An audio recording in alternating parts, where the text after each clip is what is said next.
Russia, the land of vodka. The land where you can befriend a bear and suffer every winter. You're probably wondering if Russia has any culture and why it's the way it is. I'm here to answer both of these questions, so let's begin.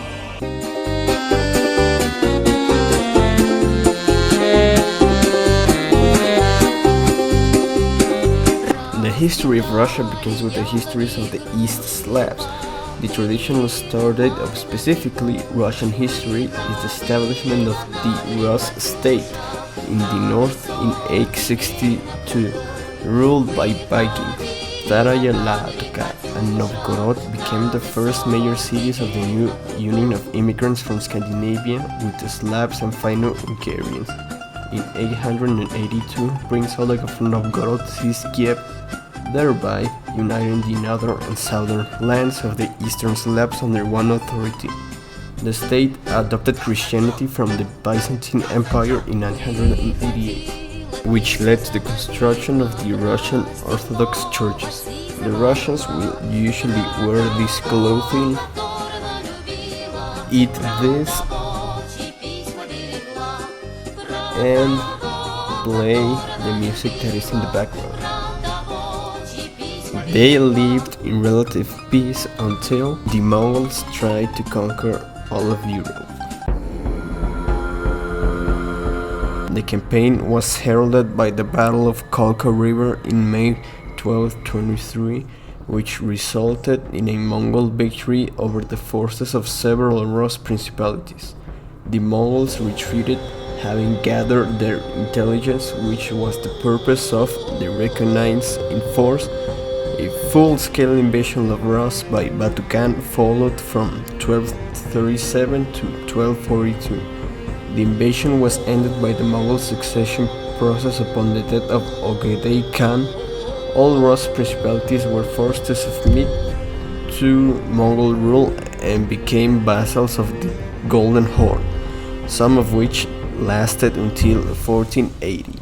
Culture-wise, nothing has changed, however, we have two new dishes.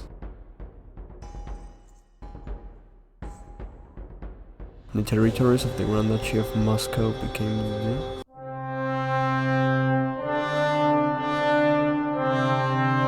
Since this is a long period of time, I'm gonna make a summary of all the important events. Ivan IV is crowned Tsar. Ivan divides Russia into two. He uses his side to attack boyars, merchants, and even common people. Thanks to these actions, he gets the nickname the Terrible. The massacre of Novgorod was an attack launched by Tsar Ivan the Terrible on Novgorod.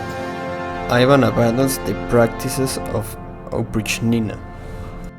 Привет, father. Have you seen Joe? Kota to Joe. Joe mama.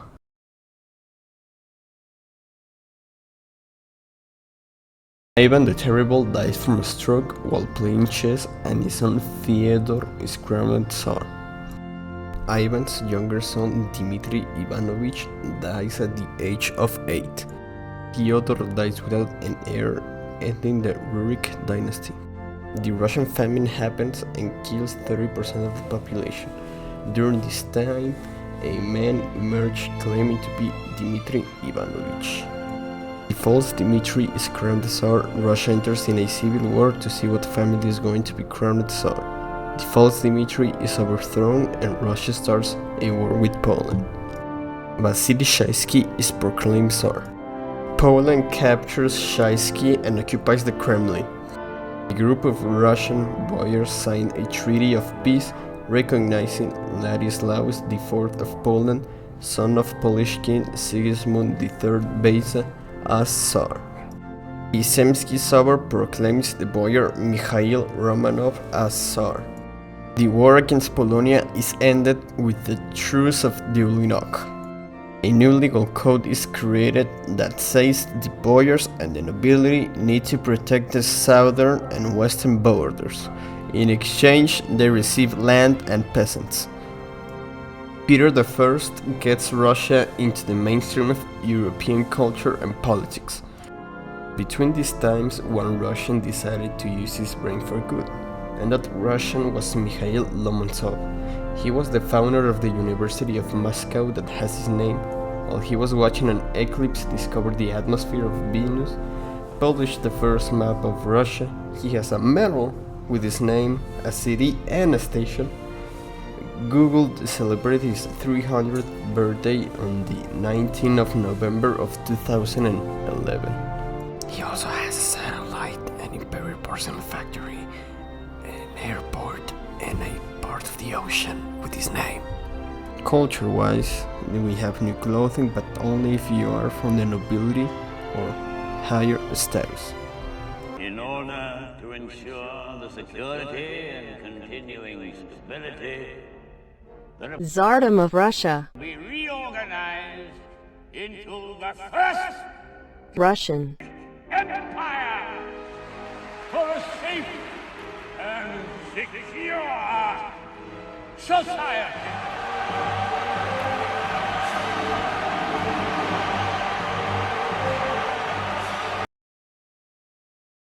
Catherine the Great dies and it's connected with a horse.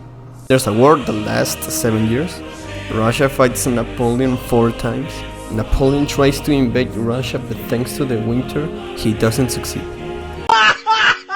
The Germans sent Lenin to Moscow in hopes that he could start a revolution. Lenin successfully carries out the revolution and turns Russia into the Soviet Union. Lenin pulls the Soviet Union out of the First World War. Lenin gets shot, breaks the economy, causes a famine, and then he dies. Stalin initiates his 5-year plan.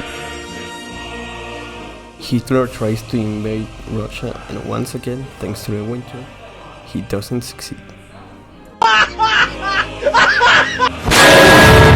Stalin makes half of Europe communist.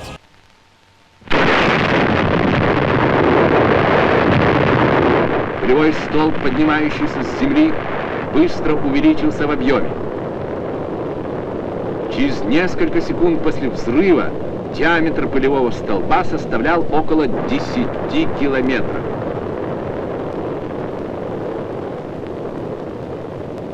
Stalin dies. Russia sends a satellite to space. The Berlin Wall is built. The Third World War almost happens like 3 times in a row. Honestly, this verse explains it better than I could. Knock, knock, knock, knock. Did somebody say birthmarks? Yo, I'm the host with the most glass nose. Assholes made a mess and the war got cold. Shook hands with both Ronalds, Reagan and McDonald's, no doubt. If your name ends with in, time to get out. I have the balls to let Baryshnikov dance, player. Go down that wall like the Kool-Aid man. Oh yeah! You two need yoga. You need a shower. And you all need to learn how to handle real power. The Soviet Union falls and it's replaced by the Russian Confederation. And we are in the present day. Now, let's talk manners. A typical greeting is a firm, almost bone-crushing handshake while maintaining direct eye contact and giving the appropriate greeting for the time of the day. When men shake hands with women, the handshake is less firm. In the United States, it is considered polite to eat everything on your plate. In Russia, you do want to leave a little bit of food on the plate, as that is considered good manners there. Making the OK sign is considered a very rude gesture in Russia. Both men and women will usually wear coats and the famous Russian hat in winter, and in summer they wear a t-shirt and some jeans. If you remember, I already showed the traditional costume, but here it goes again. If you listen carefully, in each time period I try to put the best music according to the time. The music changes from a rural style to a western style. I'm going to put the traditional music and then the music from the present time.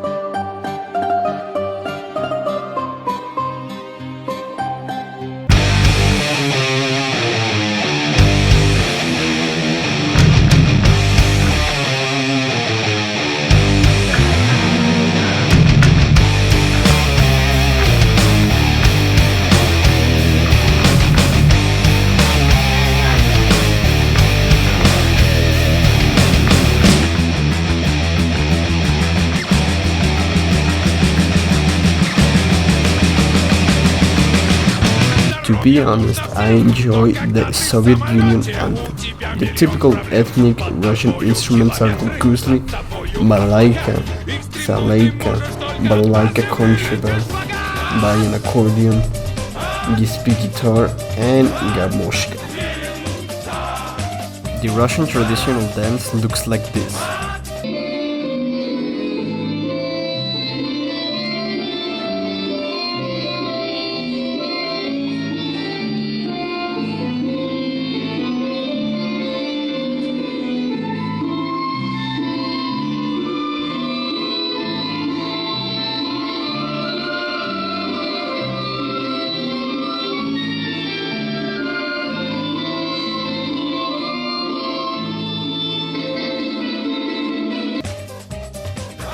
You probably know about these dolls. The name of the dolls is Matryoshka doll. They are often designed to follow a particular theme. For instance, peasant girls in traditional dress. Originally, themes were often drawn from tradition or fairy tale characters. Samovars are typically crafted out of plain iron, copper, polished brass, bronze, silver, golden, tin, or nickel. A samovar typically consists of a body, basin chimney, cover and steam vent, handless, tap and key, crown and rig, chimney stanchion and cap, drip bowl and teapot. These are actually good paintings. They play ice hockey, basketball and football. Some of its best known forms include fistfight, sambo and sistema. Putin is an expert in martial arts. Let's see, we have battleship Potemkin, Chamapai, the cranes are flying, the Oscar-winning War and Peace, White Sun of the Desert and the Russian Ark. A lookbook is a Russian popular print, characterized by simple graphics and narratives, derived from literature, religious stories and popular tales. Lubki prints were used as decoration in houses and inns. The most famous one is Baba Yaga. As you saw from the churches, the Russians take seriously architecture.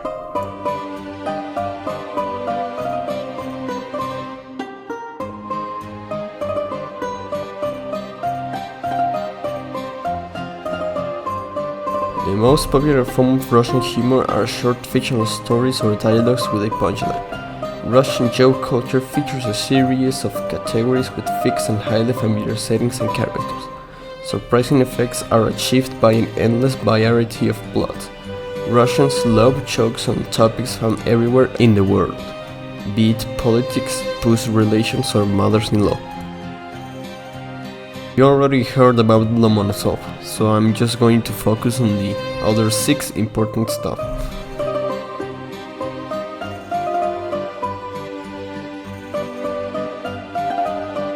Russian literature is considered to be among the most influential and developed in the world.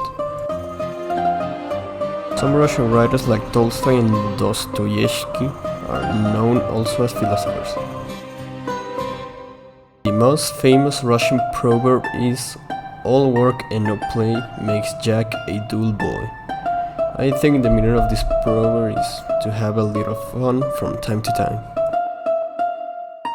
The most popular tourist destinations are Moscow and St. Petersburg, because the cities feature world-renowned museums, famous theaters, ornate churches, impressive fortifications, beautiful squares and streets.